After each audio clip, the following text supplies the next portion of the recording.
The Magnificent Seven is a remake of a western made in 1960, which had the same storyline. 7 brave vagabonds save farmers from a remote village from a gang of criminals. I was lucky enough to chat to one of the actors from the movie, Ethan Hawke. Here is what he told me about making the movie. Well, what really makes it contemporary is Denzel Washington. You know, I mean, seeing him take the helm of the iconography of the American Western is very powerful to me.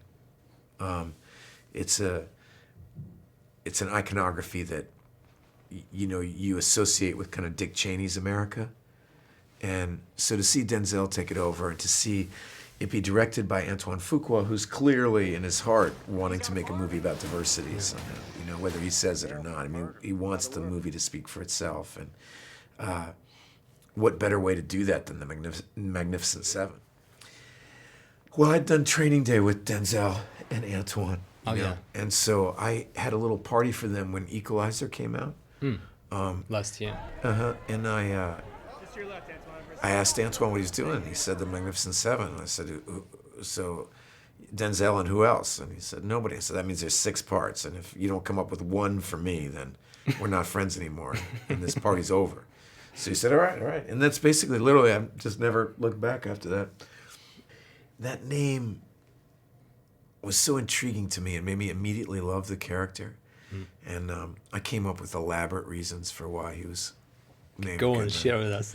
Oh, no, the truth is he was a Civil War vet, and a Confederate soldier, and I found it very interesting to see a Confederate soldier with a best friend as an African-American, as a Korean. And he was just kind of a broken person, like a lot of, the more I read and studied about the Civil War, the more I realized the guys who survived it were split in two, they're, the violence that they witnessed and walked away from kind of broken men, a lot of them.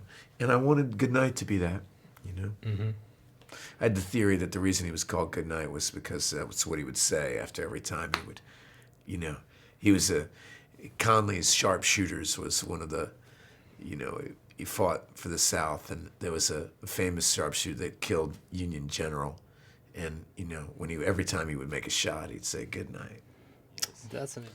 Well, the secret to being successful at anything is to love what you do, from my standpoint. But yeah, acting's very weird. Some people, I'm the guy from Dead Poets Society, some Training Day, some Reality Bites, some Gattaca, it's some Boyhood, It's always, if you're lucky to keep working, it keeps shifting, and you kind of ride the roller coaster of public interest, But if your first love is acting and performing and telling stories, then your first love will always be there. Yes.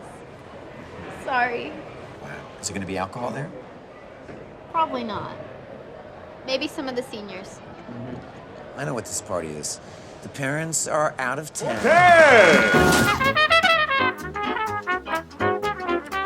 I could have played myself, Chet. You're not an actor. Neither are you. It's really not up to me to kind of editorialize and talk about what I've done that's more or less interesting, I have to try to do it and take what I learned and try to do something better and more interesting. I would love for the second half of my life to be full of more substantive art and better films, and that's what I got to try to do. Right? You did well. If you like my video, please subscribe to my channel, and I'll see you all very soon.